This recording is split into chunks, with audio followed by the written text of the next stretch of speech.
గౌరవనీయులు మా గౌరవ శాసనసభ్యులు శ్రీ కదికొండ వెంకట ప్రసాద్ అన్న గారికి, మాజీ శాసనసభ్యులు శ్రీ ఎంఎస్ పార్థసారథి అన్న గారికి, మరియు ఎక్స్ఎంపీ నిజాం అన్న గారికి, మౌలానా సమీవుల్లా సార్ గారికి, మన గౌరవ డిఎస్పీ మేడం గారికి, గౌరవ సిఐ సార్ గారికి, ఇక్కడ విచ్చేసినటువంటి వివిధ శాఖల ప్రతి ఒక్క అధికారికి మరియు వినాయక భక్త మండపాల సభ్యులందరికీ ప్రతి ఒక్కరికి మా హృదయపూర్వక నమస్కారాలు తెలియజేసుకుంటూ ముఖ్యంగా రెండు మాటలు ముగించేస్తున్నాను. మన పుట్టపర్తి సాయిబాబా గారు ఒక స్లోగన్ చెప్పారు, మతములన్నీ వేరు మార్గము ఒక్కటే. మతములన్నీ వేరు మార్గము ఒక్కటే, దర్శనములు వేరు దైవము ఒక్కటే, ఆభరణములు వేరు బంగారం ఒక్కటే, పుష్పములు వేరు పూజ ఒక్కటే అంటారు. మనమంతా వసుదైక కుటుంబం. దయచేసి భిన్నత్వంలో ఏకత్వం ఎక్కడన్నా ఉందా అంటే అది మన పవిత్ర భారతదేశంలోనే ఉంది. ప్రతి ఒక్క ముస్లిం 5 పూటల తన నమాజులో ముద్దాడే నేల ఏదంటే మన భరతమాత అని చెప్పేసి ఈ సభాముఖంగా తెలియజేసుకుంటూ, మేము చనిపోయినప్పటికీ కూడా మమ్మల్ని ఖననం చేసేది కూడా ఈ భూమిలో అని చెప్పేసి తెలియజేసుకుంటూ, మనము ఈ భూమాత బిడ్డలము, మనందరం అన్నదమ్ములము, పరస్పరము ఒకరినొకరు గౌరవించుకుంటాము. ఇంతకుముందు మా గౌరవ మాజీ శాసనసభ్యులు శ్రీ ఎంఎస్ పార్థసారథి గారు ఒక మాట అన్నారు, చాలా మంచి మాట. అది మా తాతగారు చెప్పే మాట. మన మక్కా అలంహావలి మసీదు ఏదైతే తేరు ప్రాంతం ఉందో ఆ మసీదు దాదాపు 750 సంవత్సరాల చరిత్ర కలిగిన మసీదు. అదేవిధంగా ఖాద్రి వృక్షం నుండి ఉద్భవించే స్వయంభూ అయినటువంటి శ్రీ లక్ష్మీ నరసింహస్వామి కూడా దాదాపు 800 సంవత్సరాల పైచులుండే అని చెప్పి తెలియజేసుకుంటూ, అప్పటి మన ముత్తాతల తాతల గారు కూడా ఒక కట్టుబాటు అనేది పెట్టినారు. రంజాన్ నెల ఏదన్నా వస్తే మన దేవస్థానం వారి తరపు నుండి ఆ డబ్బులతో మసీదుకు సున్నం వేయించడం అయితేనేమి, ఎవరైనా ఉపవాస దీక్ష విరమణ అప్పుడైతే అవి మట్టి పాత్రలు ఇఫ్తార్ కోసము పంచేది మన కుమ్మరి సోదరులు. ఇటువంటి కట్టుబాట్లు మరియు మన లక్ష్మీ నరసింహస్వామి తేరుకు ఏదైనా మరమ్మతులు ఉంటే అది ముస్లిం కొలిగొప్పని వాళ్ళు ఈ రోజు వాళ్లకు భర్తాలు పంపిస్తారని చెప్పేసి కూడా తెలియజేసుకుంటూ, అదేవిధంగా మన లక్ష్మీ నరసింహస్వామికి అంకురార్పణ జరిగేటప్పుడు మన ఆలంకావలి మసీదు నుండి పట్టు వస్త్రాలు తీసుకొని పోయే సాంప్రదాయము అది జరిగిందని చెప్పేసి స్వభావంగా మరొక వారు మీ అందరికీ తెలియజేసుకుంటూ, ఎప్పుడో ఏదో దురదృష్టకర సంఘటన జరిగి ఉండవచ్చు, కానీ మా ఊరు ఎంత పవిత్రత కదంటే ఒక హిందూ ముస్లింని ఎవరు ఆడిపోతారు అంటే మామ ఇక్కడికి పోవాల్సినంత సంస్కారం ఉన్న ఊరు మందే చెప్పేసి తెలియజేసుకుంటూ, మనము రాబో భావితరాలను కూడా మనం ఆదర్శంగా ఉంటామని చెప్పేసి ఈ సభాముఖాన్ని తెలియజేసుకుంటూ, ఈ అవకాశం ఇచ్చిన పెద్దలందరికీ మరొక మారు మనస్ఫూర్తిగా నేను కృతజ్ఞతలు తెలియజేసుకుంటున్నాను. నమస్కారం సార్. ఇప్పుడే చెప్పారు పెద్దలందరూ, ఇది శాంతి సమావేశం కాదు, ఇది ఒక వినాయక చవితి యొక్క కోఆర్డినేషన్ కమిటీ, సమన్వయ కమిటీ అని చెప్పి పార్థసారథి అన్న గారు, అదేవిధంగా మా కన్నల్ నిజాం ఎంపీ, మాజీ ఎంపీ గారు అన్నారు. అదేవిధంగా ఈ వేదికను అలంకరించినటువంటి ప్రస్తుత శాసనసభ్యులు మనందరి నాయకులు కందికొండ వెంకట ప్రసాద్ గారికి ముందుగా ఆయన శాసనసభ్యులుగా ఎన్నికైన తర్వాత ఇది ఆయన ఆధ్వర్యంలో జరిగేటటువంటి మొట్టమొదటి పండుగ కాబట్టి అందరూ ఆయనకు కరతల ధ్వనులతో స్వాగతం పలుకుతూ జరగబో పండుగను సజీవుగా జరుపుకోవడం కోసం మనమందరం కంకణబద్ధులు కావాలని, అదేవిధంగా ఇప్పుడే మౌలానా సమీవుల్లా గారు చెప్పారు, మేము ఏ రోజు కానీ ఏ దినం కానీ ఎప్పుడు కానీ ఎన్ని రోజులు కానీ ఈ పండుగ చేసుకోవడం కోసంలో మాకు ఎలాంటి అభ్యంతరాలు లేదని చెప్పడం జరిగింది. అదేవిధంగా ఈ కదిరి ఒక విషయం చెప్పదలుచుకున్నా, ఎప్పుడో 360 సంవత్సరంలో ఉంటే దాదాపు 364 రోజులు మనం ఏం చేస్తామంటే రే అన్న అన్న గడిగనగింగే అనేది, రే ఉన్నాయే భాంగింగిరే అనేది. కరెక్ట్ ఏదో ఒక సందర్భం వచ్చినప్పుడు రే ఉదర్నకోరే ఇదర్నకోరే అనేది ఎందుకు వస్తుంది అనేది నాకు అర్థం కాలే. మేము ఏ రోజు కూడా సంక్రాంతి పండుగ రాని, లేదా వినాయక చవితి రాని, లేదా ఏ కార్యక్రమం మన లక్ష్మీ నరసింహస్వామి తేరు రాని మేము కూడా పోతున్నాం. అదేవిధంగా బక్రీద్ రాని, రంజాన్ రాని, పెద్ద పెద్ద పండుగలు ఏదైనా వచ్చినా కూడా వాళ్ళు కూడా ఈద్ ముబారక్ ఇలాంటి కార్యక్రమాలన్నీ చేస్తున్నాం. మన మధ్యలో ఎప్పుడో 1923లో జరిగిన సంఘటన తప్ప ఈ మధ్యలో ఏది ఇప్పుడు దాదాపుగా 30-40 ఏళ్ళు అయినా కూడా ఇంతవరకు ఎటువంటి సంఘటన జరగలేదు. కాబట్టి మనమందరం ముందు మాదిరి కలిసిమెలిసి అన్నదమ్ముల మాదిరి చేసుకుందాం. మీ కార్యక్రమానికి మేము వస్తాం, మా కార్యక్రమాలు కూడా మీరు రండి. కలిసిమెలిసి అన్యోన్యంగా ఈ పండుగ జరుపుకుందాం. మన ఎమ్మెల్యే గారు ఈ కదిరి పట్టణం మీద ఒక సినిమా ఉంది, శ్రీమంతుడు సినిమా. ఆ సినిమాలో ఏమంటా అంటే ఈ ఊరు నాకు చాలా ఇచ్చింది, ఈ ఊరి కోసం నేను ఏదో ఒకటి ఇవ్వాలా అని. ఈ ఊరి కోసం ఆయన చాలా చేశాడు. ఈ ఊరి ప్రజల బాగోగుల కోసం ఆయన చాలా చేశాడు. ఈ ఊరి మంచి కోసం ఆయన కంకణబద్దులు అయ్యాడు. కాబట్టి ఆయన అందరూ కుల మతాలకు అతీతంగా సహకరిద్దాం, కదిరి శ్రీమంతుడి పేరు నిలబెడదామని చెప్పి సందర్భంగా తెలియజేసుకుంటూ సెలవుకుంటున్నాం. జై భారత్. వినాయక చవితి వస్తానే ఏదో ఒకటి అదుల మీద కూర్చొని మాట్లాడేసి రెచ్చగొట్టే దూరంతో కార్యక్రమాలు చేస్తా ఉంటే దాన్ని ఫుల్ స్టాప్ పెట్టాలని ఇందాక సోదరుడు చెప్పినాడు. మా ఎమ్మెల్యే చేస్తున్నటువంటి మొట్టమొదటి కాదు ఆయన, నేను ఎమ్మెల్యేగా గతంలో కూడా చేసిన ఆ రోజున బూదులు తిట్టించుకొని వినాయక చవితి నిర్వహించిన. మీరు ఊరల్ని తిట్టు తింటారు, అది భారతంలో కూడా చూసినాడు. కానీ భారతంలో తిట్టుకోలేదు, నాకెప్పుడు తిట్టించుకునేది. ఆ రోజు నేను తీసుకునే నిర్ణయం ఫలితమే ఈ రోజు 4 విగ్రహాలు అయినా కానీ వాళ్ళ నడుపుకున్నాం, జిల్లా అధికారులు నడుపుకున్నాం. గతంలో మా ప్రభుత్వం వచ్చినప్పుడు మొదటిగా పరిష్కరించినాం. అదే పెద్ద నిర్మాణాత్మకమైనటువంటి నిర్ణయం కాకపోయినా కూడా సంచలనమైనటువంటి సున్నితమైనటువంటి నిర్ణయం కాబట్టి highest level of authority the district head quarters నిర్ణయం చేయబడింది. అది కూడా చాలా అతి కష్టం మీద 1-3 సార్లు 4 సార్లు ఆ రోజు ఉన్నటువంటి ఎస్పీ రాజశేఖర్ బాబు గారు కొద్దివరకు మేము చెప్పిన దాన్ని కూడా చొరవ తీసుకుని అందరినీ కూడా కలిసిమెలిసి చేసుకునేటువంటి కార్యక్రమం. ఈ రోజు కూడా మా మనసుల్లో అయినా వాళ్ళ మనసుల్లో అయినా కూడా దీని మీద ఎక్కడా నిబంధనలు కానీ ఏదైతే కోపతాపాలు కానీ ఎవరికి లేవు. ఇక్కడ అనవసరంగా దీనికి ఒక ఇష్యూ కింద మనమే టేకప్ చేస్తాం, దీన్ని వదిలేస్తారు.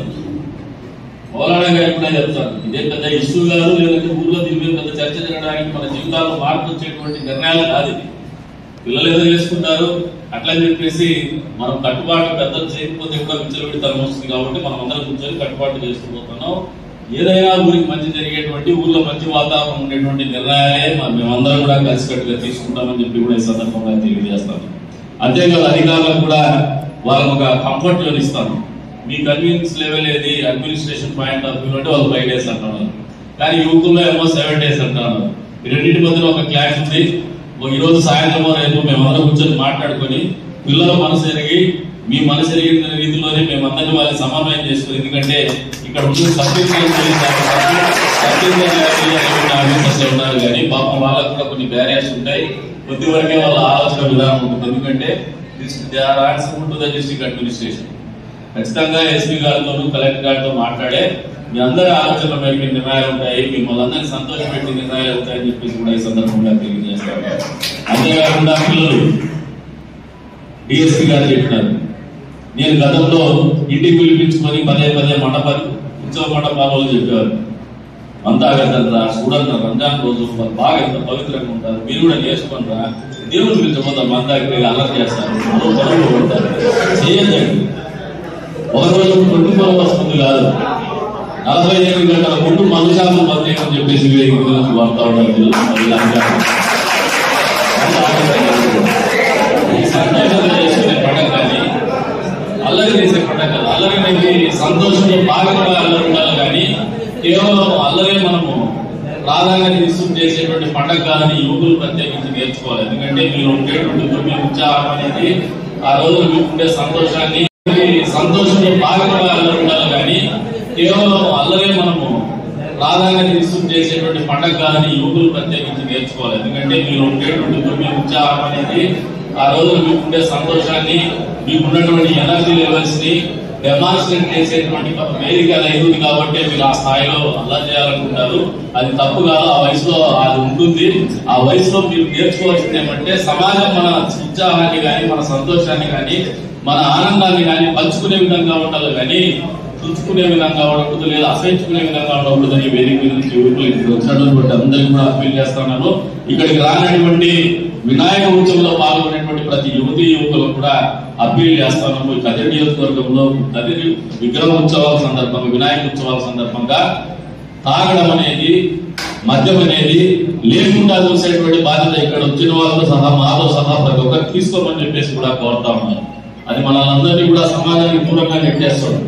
ఆ ఇంటాక్సికేషన్ లో మనం చేసే చిన్న చిన్న విమర్శలు కావచ్చు, చిన్న చిన్న తప్పిదాలు కావచ్చు, మన సమాజానికి పెనుముప్పుగా ఉండేటువంటి పరిస్థితులకి పోయే ప్రమాదం ఉంది. కాబట్టి మిమ్మల్ని అందరినీ కూడా బహిరంగంగా మద్యం సేవించి అల్లరి చేయడం కానీ, ఉత్సవాల్లో పాల్గొనడం కానీ నిషేధించమని చెప్పేసి కూడా పోలీసు వారికి చెప్తా ఉన్నారు. గట్టిగా టఫ్ గానే యాక్ట్ అయ్యింది. మద్యం ఎవరైనా కూడా ఉంటే, లేదంటే 48 hours బిఫోర్ మీరు షాప్ ఎవరైనా తీసినా, మద్యం అమ్మినా కూడా, కన్సూమ్ చేసినా కూడా కొద్దిగా వాళ్ళ డీటెయిన్ చేయండి. ఎవరైనా మద్యం బాబు సాయంత్రాలు చూసినా కూడా 48 hours బిఫోర్ నుంచే స్టేషన్ లో కూర్చోబెట్టుకోండి. కొంచెం భయం వస్తుంది. ఆ రోజున ఇబ్బందికరంగా ఉండదు. మరి ఈ రోజున మీకు అందరికి కూడా ఒకటే చెప్తాను, వచ్చినటువంటి పెద్దలందరికీ కూడా ఒకటే విన్నవించుకుంటాను. నిజాం భాయ్ చెప్పినాడు, మేమందరం కలిసేది ఎప్పుడు జరుగుతామో మనం అందరం కలిసే చేస్తాను. ఎవరు మనం వేరే ఏం లేవు. ఇప్పుడు కూడా కొద్ది దూరం మీరు నడుస్తున్నారు, కొద్ది దూరం మేము నడుస్తాం, కొద్ది దూరం పార్టీ ఒక పార్టీ నడుస్తుంది, రెండో కొంచెం దూరం ఇంకో పార్టీ నడుస్తుంది, ఇంకో చోట అందరం కలిసి కూర్చుంటాం. ఎండాదిగా మనకు దాని నుంచి వచ్చే రాజకీయ ప్రయోజనాలు ఏముండవు. కొద్ది మంది ఎవరో గతంలో 4 సంవత్సరాలు 5 సంవత్సరాల కింద బండవాళ బిర్యానీ కొని రాజకీయాలు చేసుకోవడానికి బండవాళం లేకుండా అయింది. కానీ మనందరికీ రాజకీయంగా బండవాళం లేకుండా పోలేదు. ప్రజలకైతే సంతోషాన్ని మిగిల్చినామని చెప్పేసి కూడా ఈ సందర్భంగా తెలియజేస్తున్నారు. కాబట్టి ఆ రకమైన భయాలు మనకు ఈ ఊర్లో అవసరం లేదు. ఎందుకంటే ఈ ఊర్లో ఉండేటువంటి అందం ఏమంటే, ఏదైనా లిటిగేషన్ చేసుకుంటారేమో కానీ ఎవరు ముంచేసేటువంటి కార్యక్రమం. ఎవరికైనా కష్టం వస్తే మాత్రం అందరూ కూడా రేపు తక్లీఫ్ మేడే, లేదా ఆ కష్టంలో ఉన్నాడు అనుకునేటువంటి గుణం ఉండేటువంటి నియోజకవర్గం ఏదైనా జిల్లాలో ఉందంటే అది కలిసి చేసుకుంటున్నాం. కాబట్టి ఆ గుణాన్ని మనం మరింత పెంపొందించుకుందాం. మనం అందరం కూడా కలిసిమెలిసి కార్యక్రమాన్ని నిర్వహించుకుందాం. అధికారులకు కూడా చెప్తున్నా, don't confine or conclude by 5 days. మళ్ళీ ఒక డిబేట్ పెట్టుకుందాం. 1-2 days లో జిల్లా అధికారులతో కూడా మాట్లాడదాం, సంప్రదిస్తాం. పిల్లల ఆలోచనకు అనుగుణంగా నిర్ణయాలు తీసుకునేటువంటి ఆలోచనతో ముందుకు పోదామని చెప్పేసి కూడా పిలుపునిస్తూ మరొకసారి ఇచ్చేసి సమయాన్ని ఇచ్చేసి వాళ్ళ వంతు సోషల్ రెస్పాన్సిబిలిటీ ఏదో సామాజిక బాధ్యత కింద గణేష్ ఉత్సవ సమన్వయ కమిటీ సమావేశానికి హాజరైనటువంటి అధికారులకి, నాతోటి సంవత్సరాలకి, ఇచ్చేసినటువంటి మత పెద్దలకి, పాత్రికేయులకి పేరు నమస్కారాలు. అదేవిధంగా విచ్చేసినటువంటి యువకులు ఎవరైతే ఉత్సవ కమిటీ వారు ఉన్నారో వాళ్ళందరికీ కూడా అభినందనలు, శుభాభినందనలు. మనం ప్రతి సంవత్సరం కూడా ఒక ప్రాక్టీస్ కింద పెట్టుకొని చేసుకుంటూ పోతున్నాం. పిల్లలు ఇప్పుడే ఉత్సవ కమిటీ మండపాలు పెట్టే వాళ్ళు ఎంతమంది వచ్చినారు తెలియదు. ఎంతమంది మండపాలు పెట్టే వాళ్ళు ఎంతమంది వచ్చున్నారు? ఈ మండపాలు మీరు నిర్వహిస్తారు కదా, ఇప్పుడు చేతి ఎత్తిన వాళ్ళు ఎవరికి 5 రోజులు కాదు, ఎవరికి 7 రోజులు ఆలోచించలేదు.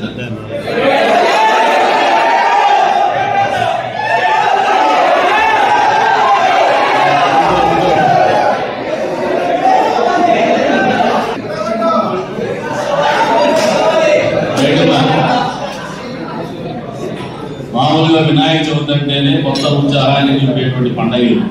ఇది కులానికి మతానికి ఆహ్వానించుకుంటున్నాము. మామూలుగా చిన్నారులందరూ కూడా దీపావళి పండుగ ఉత్సాహం చేసుకుంటే, గణేష్ నిమజ్జనం, గణేష్ ఉత్సవం అనేది, గణేష్ పండుగ అనేది యువతీ యువకులు పెద్ద ఎత్తున ఆదరించేటువంటి పండుగ, అభిమానించేటువంటి పండుగ, ఆచరించేటువంటి పండుగ. ఇది ఒక మత సాంప్రదాయంతో కులాన్ని అంటగట్టిన పనికి సబబుగా లేదని నేనైతే బలంగా నమ్ముతా ఉన్నాను. ఇప్పుడు 2-3 ఇష్యూస్ ఉన్నాయి. ఇందాక ఎలక్ట్రిసిటీ డిపార్ట్మెంట్ గురించి చెప్పినారు. మీ అందరికీ కదిరివాసులందరికీ కూడా ఒక మంచి వార్త చెప్తాను.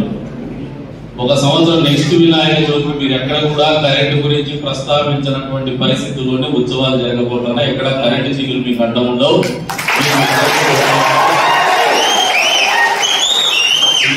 ఆగస్టులో చెప్తున్నాం, 24 ఆగస్టు, 25 ఆగస్టు కల్లా మీకు ఎక్కడ కదిరి పట్టణంలో వినాయక చవితికి కావచ్చు, లేదంటే నరసింహస్వామి ఉత్సవాలకు కావచ్చు, లేదా ఇతరత్ర కారణాలకు కావచ్చు, కరెంటు తీగలు అడ్డు లేకుండా ఉంటాయి. కరెంటు కోతలు అనేది ఉత్సవాల సందర్భంగా ఉండవని చెప్పేసి కూడా ఈ సందర్భంగా మా ప్రభుత్వం తరఫున మీకు పాటిస్తారు.